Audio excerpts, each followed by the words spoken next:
So I absolutely love this unit. It's going to be essential for not just you in high school next year, or for you in college. It's going to be a life skill that you are going to be mastering throughout your entire life.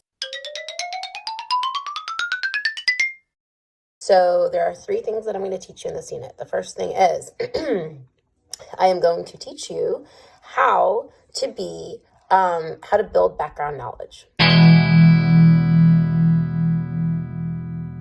All right, so background knowledge is all that stuff, all that information. Hold on, can you? All that information that people just seem to have like on the forefront of a topic or a conversation. It's like, how did you know so much knowledge about this? And sometimes people might be like, oh, I took a class on it, or they're just passionate or interested in information that for you might be some information about a sport, about an artist that you are really passionate about. But basically, I'm going to teach you how to build up background knowledge on something really quickly, and how to obviously make sure that you are getting information from a credible source. Just think about like right before this whole pandemic started, people were trying to build up background knowledge really quickly about the coronavirus. And sometimes those people weren't getting information that was accurate, and sometimes people were just completely clueless. And so it's like, how do you build up that background knowledge quickly, but at the same time from a credible source? Next, I'm going to teach you how to become a very good study partner. We talked a little bit about this in class last week, about how, like, who's that person in your class who you absolutely would want to be paired up with if you were to do a major project, and how to be a good study partner. Like, what makes that person such a good study partner, and how can I be a better study partner? And then the third thing that I'm going to teach you in this unit is how to be a good note taker. I know that for many of you actually have very good notes, and the kinds of notes that I want to have as a teacher, as an adult, as a person, as a mom. But I also know that many of you don't have that skill naturally. It's just not how your brain necessarily organizes information. But guess what? It is a skill that we can all learn and we can all get better at. And I'm going to teach you some really cool strategies on how to take good notes, some nice lean notes, and how to use your notes to help you better understand a topic, and then how to use those notes to study for, whatever it is that you need to study information on. All right. So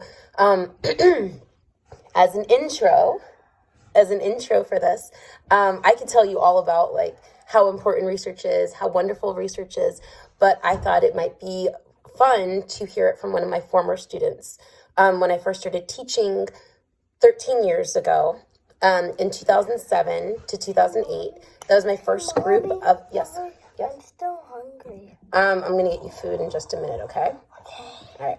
So I'm going to show you a quick clip from my student Josie, who is she's on her last year at Brown University to become a doctor. All right, and so she's going to tell you a little bit about her experience with research in her 8th grade research project with me in 2008. So it was the spring of 2008. That was my first year ever as a teacher. All right, so here's Josie, and yeah.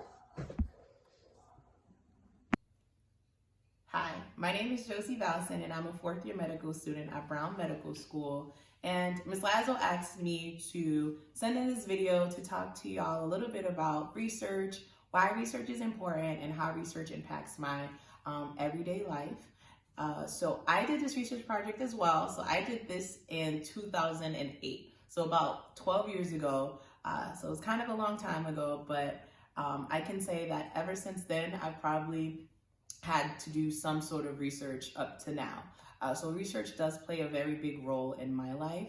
And in 2008, when Ms. Lazo told us that we were doing this research project, For me, I knew I was really interested in becoming a doctor, and I was also really interested in doctors who delivered babies. So in talking to Ms. Lazo, she suggested that I email those doctors and find out more information about the different jobs that they do. And at first, I was really nervous to email them and get in contact with them.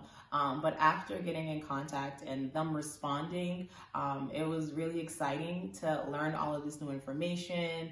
And it kind of helped me fall more in love with becoming a doctor that delivers babies. And 12 years later, that's actually what I am going to be when I graduate from medical school next year. So I can say that this research project really played a role in my decisions for my future career.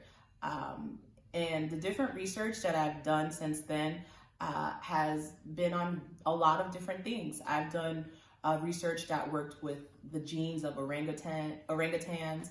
I've done research in Haiti where I was in a neonatal intensive care unit. So that's working with the tiniest babies. And I was there for 8 weeks doing research there as well.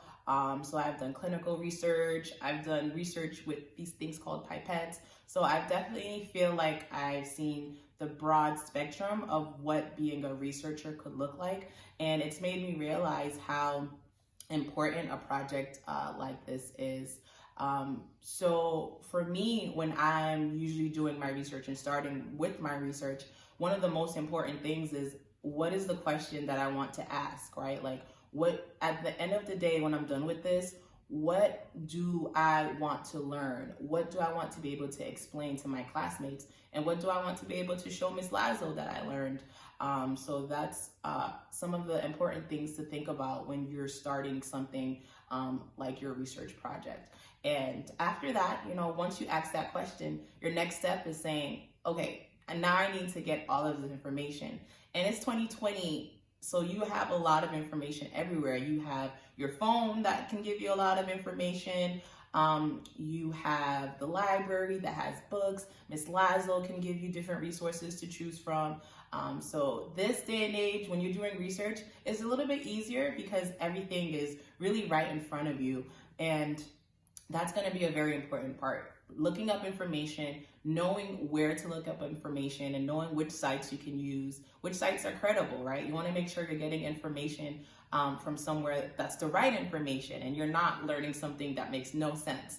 And that's all part of the research project, and it's all part of something that you learn as you continue to do research.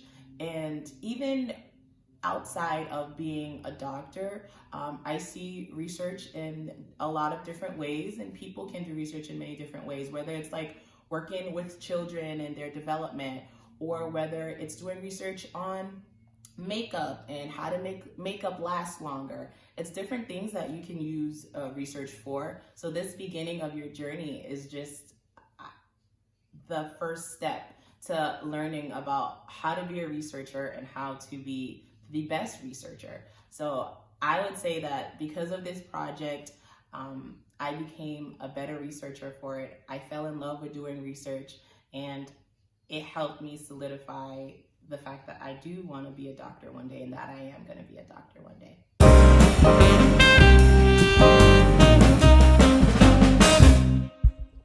Now that you've watched that video from Josie, I'm hoping that you are excited to think about what is something that you can learn more about, something that you are interested in, and hopefully you'll find out if you're actually passionate about it, or if it's something that really sparks some interest for perhaps like a future career or activism.